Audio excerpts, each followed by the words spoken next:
నమస్కారం వార్తలకు స్వాగతం. ముందుగా ముఖ్యాంశాలు.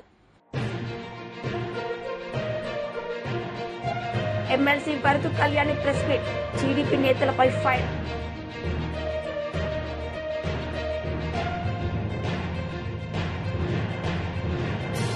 మాజీ మంత్రి నిరంజన్ రెడ్డి మీడియా సమావేశం, పలు అంశాలపై ఫైర్.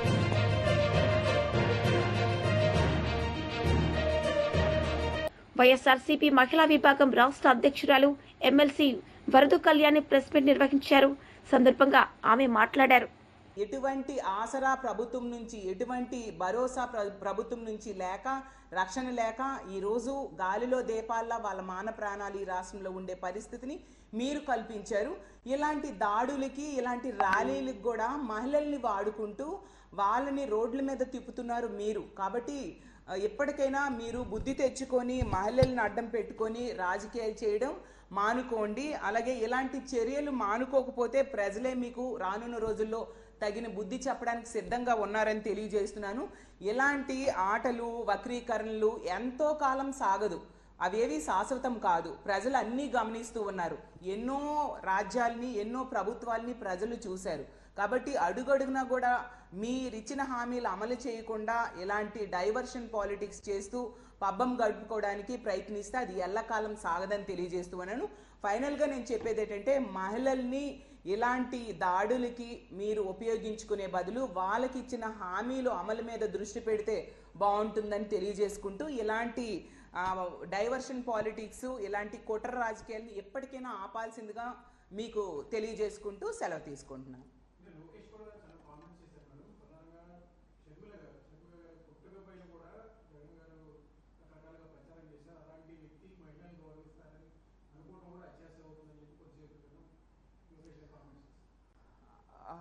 మీరు చూస్తూ ఉన్నారు, జగన్మోహన్ రెడ్డి గారు ఎప్పుడు మహిళలకి ఎంతో గౌరవించే వ్యక్తి.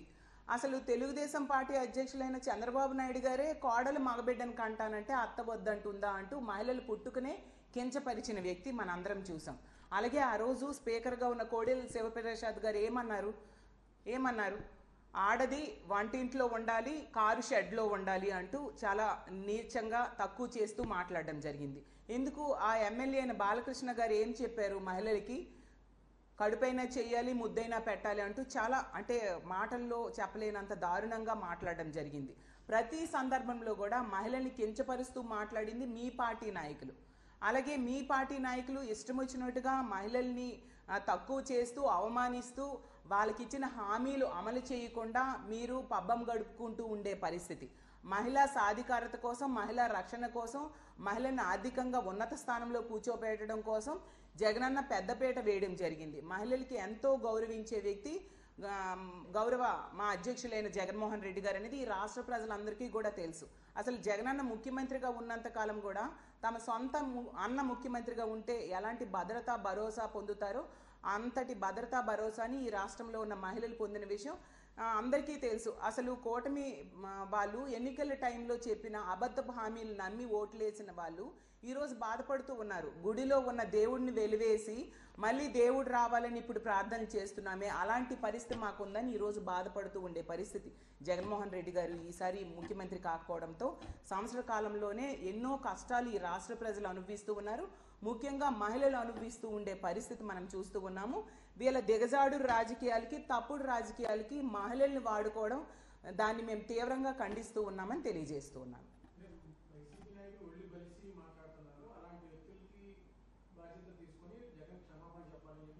అదే అండి, ఎందుకు జగనన్న క్షమాపణ చెప్పాలి? చంద్రబాబు నాయుడు గారి లాగా కోడలు మగబిడ్డను కంటానంటే అత్త వద్దంటుందా అనేసి ఏమైనా అన్నారా? లేదంటే కోడెల శివప్రసాద్ గారి లాగా ఆడది వంటింట్లో ఉండాలి, కారు షెడ్లో ఉండాలి అంటూ అలాంటివి ఏమైనా మాట్లాడినారా? లేదా బాలకృష్ణ గారి లాంటి మాటలు ఏమైనా అన్నారా? ఎప్పుడైనా మహిళల్ని పల్లెత్తి ఒక మాట అన్నారా? ఏ రోజు కూడా తల్లి, అమ్మ అంటూ ఎంతో గౌరవంగా మాట్లాడే వ్యక్తి. అంతేకాకుండా తన పాలనలో ఇచ్చిన హామీల్లో మ్యాక్సిమం లబ్ధిదారులుగా మహిళల్నే చేసిన సంగతి మనం చూసాం. ఆ ఇచ్చిన హామీల్లో 99% నెరవేర్చిన సంగతి కూడా మనం చూసాం. మహిళల్ని రాజకీయంగా, ఆర్థికంగా, సామాజికంగా ఉన్న స్థానంలో కూర్చోబెట్టారు జగన్మోహన్ రెడ్డి గారు. అలాగే తీసుకుంటే మహిళల రక్షణ కోసం పెద్దపీట వేయడం జరిగింది. ఇలా అన్ని రకాలుగా మహిళల్ని ఉన్నత స్థానంలో కూర్చోబెట్టిన వ్యక్తి ఎందుకు క్షమాపణ చెప్పాలి? వాళ్ళంతటా వాళ్ళదే కథ, వాళ్ళదే స్క్రీన్ ప్లే, వాళ్ళదే డైరెక్షన్ అంతా వాళ్ళదే అయ్యుండి మహిళల్ని వాళ్ళే పంపి ఆ మహిళల వెనక టీడీపీ కార్యకర్తల నుంచి దాడులు వాళ్ళే చేయించి మళ్ళీ తిరిగి మా వాళ్ళ మీద బ్లేమ్ చేయడం ఎంతవరకు సమంజసమని నేను అడుగుతూ ఉన్నాను.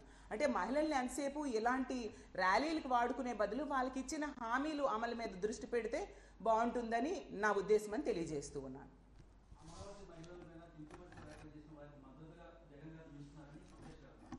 ఏ రోజు కూడా అలా నిలవలేదండి. బీఆర్ఎస్ నేతలు మీడియా సమావేశం నిర్వహించారు. ఈ సందర్భంగా వారు మాట్లాడారు. ప్రయాణం చేయాలనే ఉద్దేశంతో విద్యార్థులు ఇవాళ ఎక్కువ మంది మెట్రో డిలక్స్ పాసులు తీసుకొని వీళ్ళ ప్రయాణం చేస్తూ ఉంటారు విద్యార్థులు.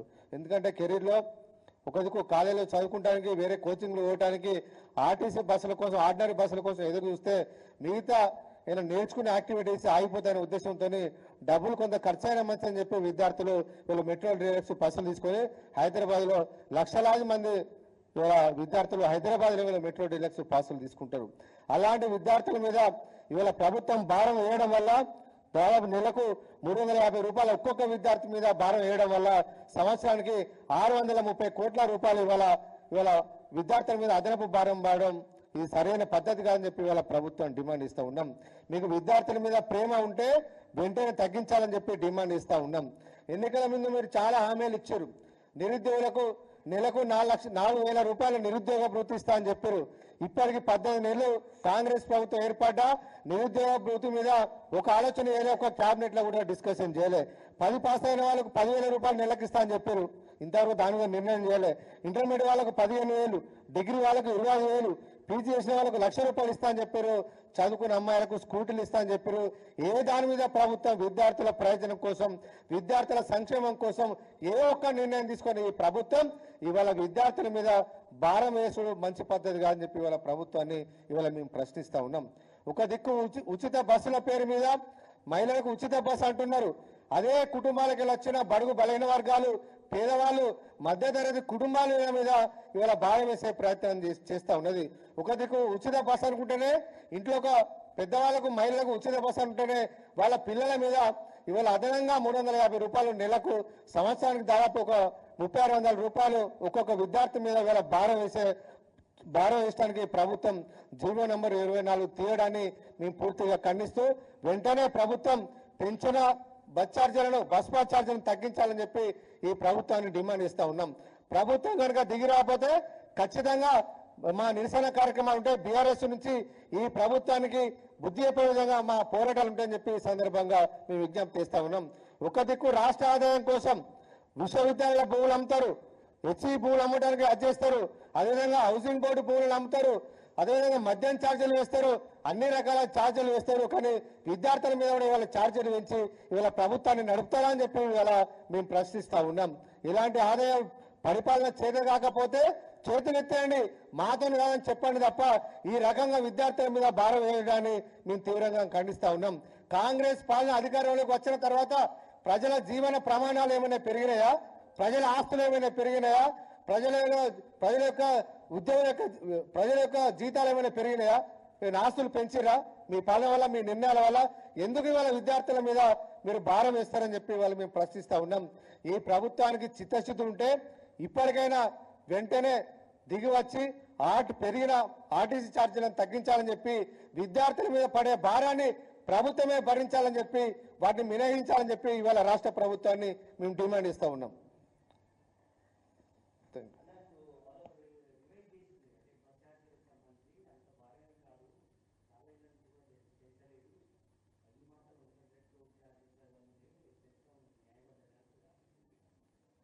ఇప్పుడు పెంచితే ప్రైవేట్ వాళ్ళ మీద పెంచాలి. ఇవాళ ఏపీఎల్ఐ డీసీఏపీ చైర్మన్ పిల్లి మాణిక్యరావు మీడియా సమావేశం నిర్వహించారు. సందర్భంగా ఆయన మాట్లాడారు. స్థితి తీసుకొస్తారు. అది జాతీయవాదం, దేశవాదం. దేశం అంటే ఒక భక్తి భావం. అట్లాగే రాష్ట్రానికి కూడా అమరావతి అనేది ఒక తల్లి లాంటిది.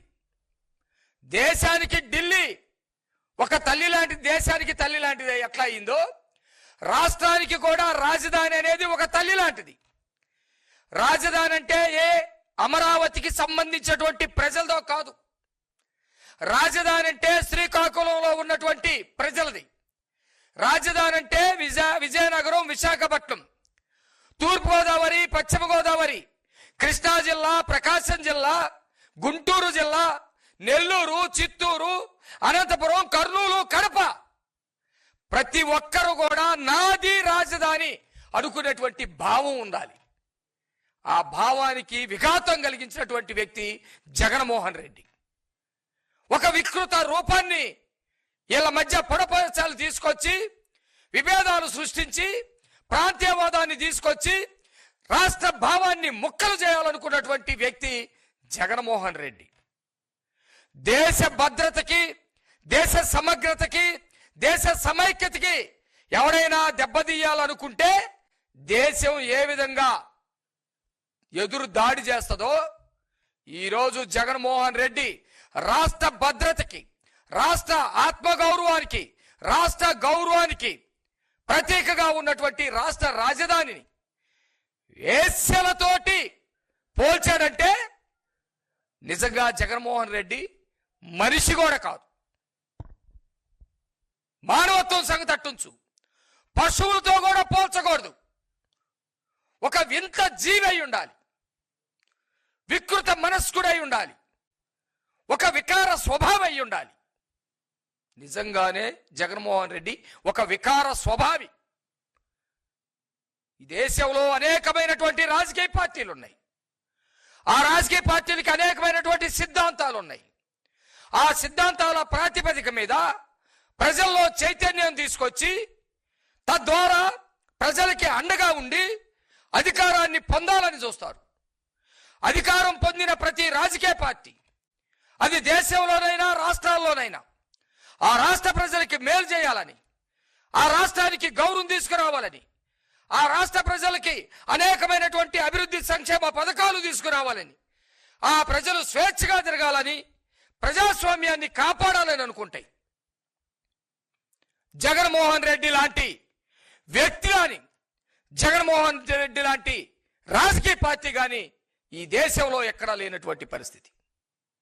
ఆయన రాజకీయ పుట్టుకే ఒక మారణ హోమాన్ని సృష్టించినటువంటి పరిస్థితి.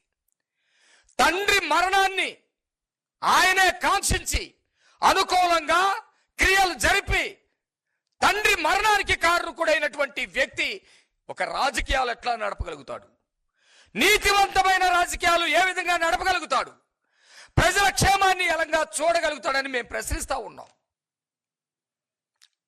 తండ్రి మరణంతో వచ్చినటువంటి ఆస్తుల్ని కాపాడుకోవటం కోసం, తండ్రి మరణంతో వచ్చినటువంటి భూముల్ని కాపాడుకోవటం కోసం అధికారాన్ని కావాలనుకున్నప్పుడు అధికారాని కోసం సొంత బాబాయిని గొడ్డలతోటి అతి కిరాతకంగా చంపించి, ఆ చంపినటువంటి వాడి చిన్న పిల్లోడని సర్టిఫికేట్ ఇచ్చినటువంటి ఒక వ్యక్తి నీతివంతమైన శ్రేయస్కరమైనటువంటి రాజకీయాలు ఏ విధంగా నడపగలుగుతాడని మేము ప్రశ్నిస్తా ఉన్నాం. ప్రజలు గమనించారు, వికృత పోకళ్ళని గమనించారు.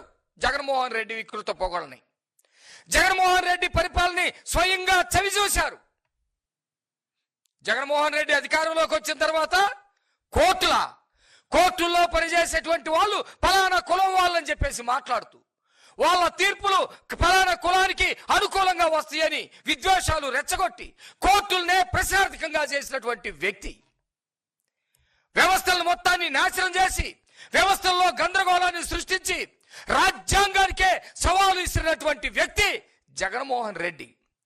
రాష్ట్రంలో ఉన్నటువంటి వనరుల మొత్తాన్ని దోపిడీ చేసి ఆ దోపిడీకి వచ్చినటువంటి సొమ్మునంతా తన ప్యాలెస్కి చేరే విధంగా ప్రణాళికలు సిద్ధం చేసినటువంటి వ్యక్తి జగన్మోహన్ రెడ్డి.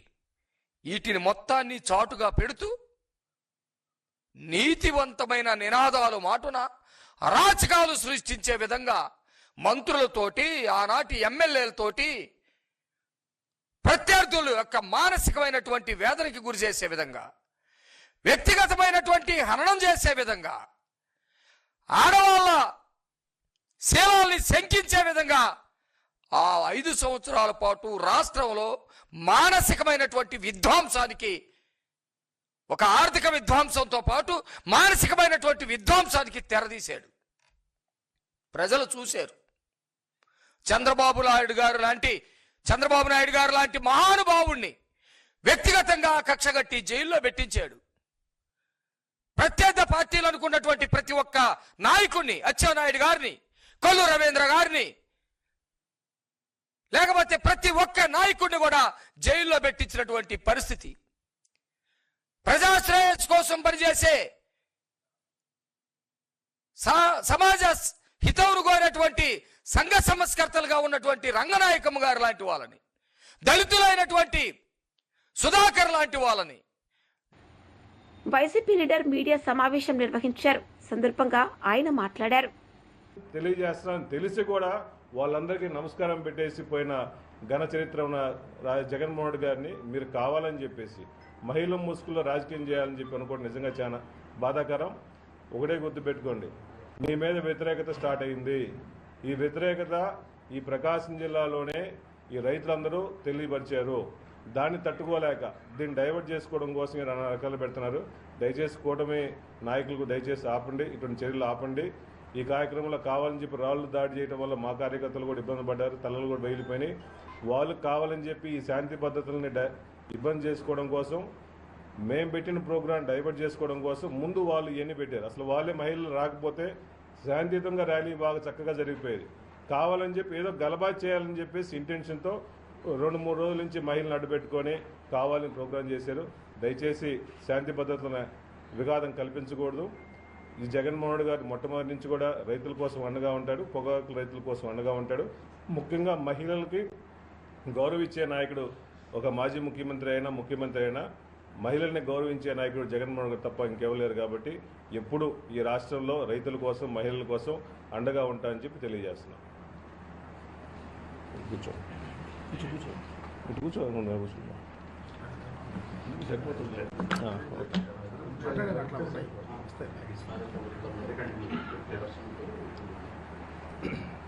అందరికీ నమస్కారం. గౌరవ మాజీ ముఖ్యమంత్రి వర్యులు, అలాగే వైఎస్ఆర్ కాంగ్రెస్ పార్టీ అధ్యక్షులు శ్రీ వైఎస్ జగన్మోహన్ రెడ్డి గారు ఈరోజు పొగాకు రైతుల యొక్క బాధలు తెలుసుకోవాలని, వారికి అండగా నిలబడాలని ప్రకాశం జిల్లా పొదిలి పొగాకు బోర్డు ప్రాంగణానికి పరిశీలనకు రావడం జరిగింది.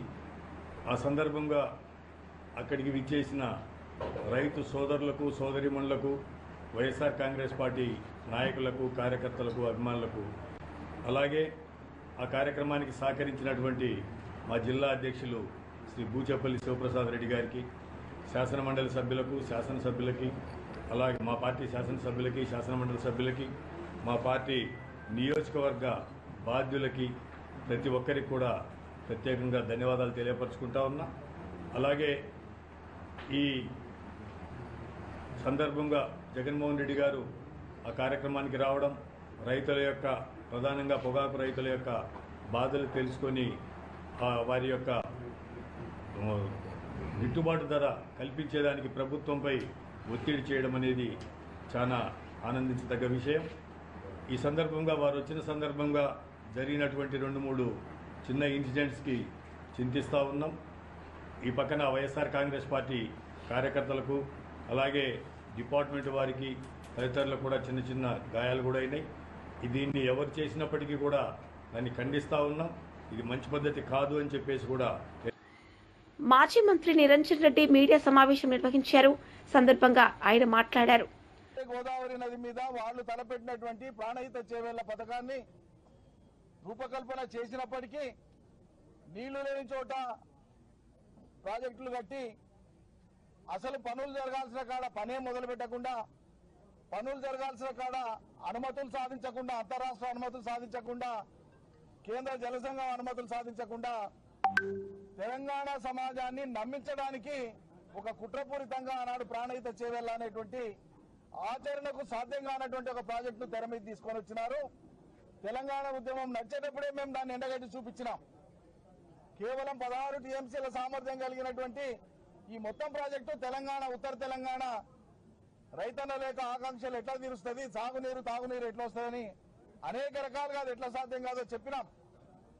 7 ఏళ్ళు ఉన్నారు వాళ్ళ అధికారంలో. ఇటు రాష్ట్రంలో కానీ, అటు మహారాష్ట్రలో కానీ, అటు ఢిల్లీలో కానీ ఏ రకమైన అనుమతులు సాధించలే.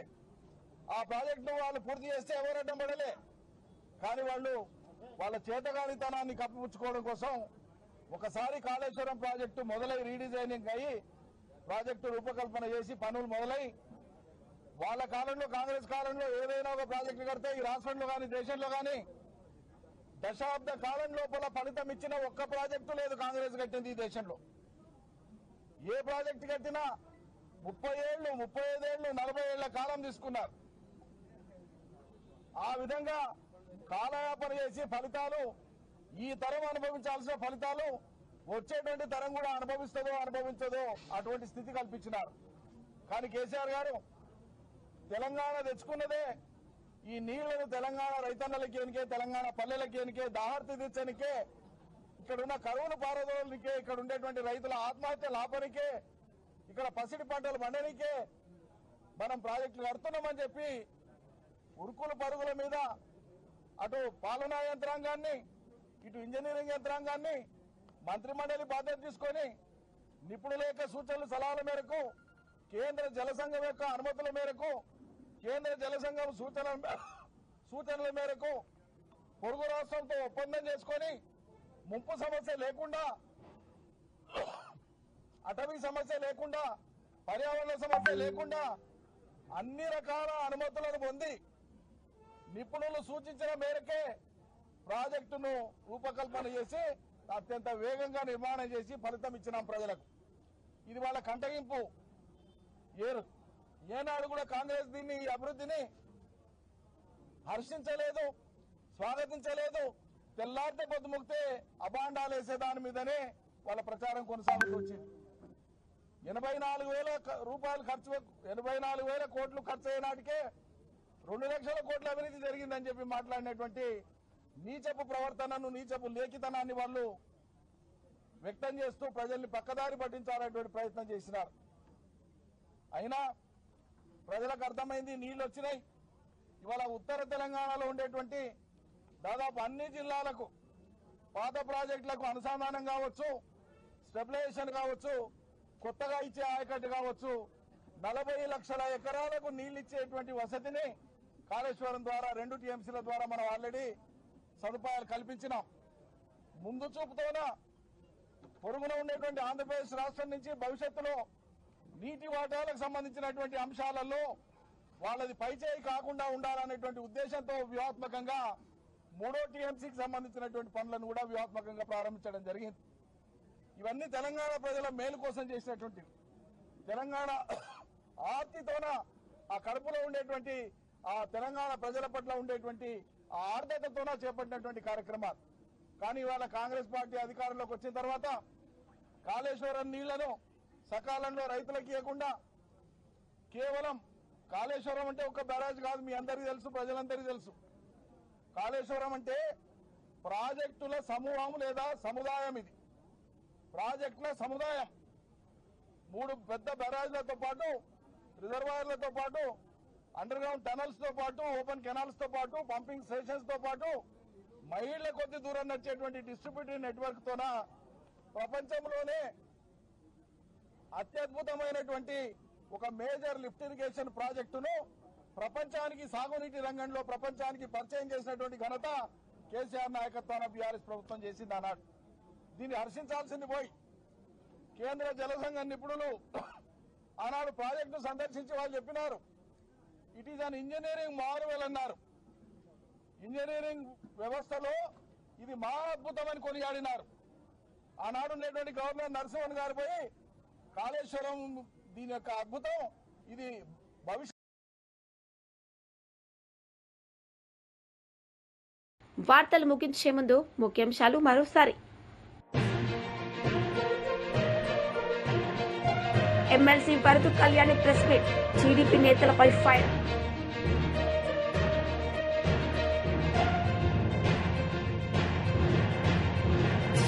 మాజీ మంత్రి నిరంజన్ రెడ్డి మీడియా సమావేశం, పలు అంశాలపై ఫైర్.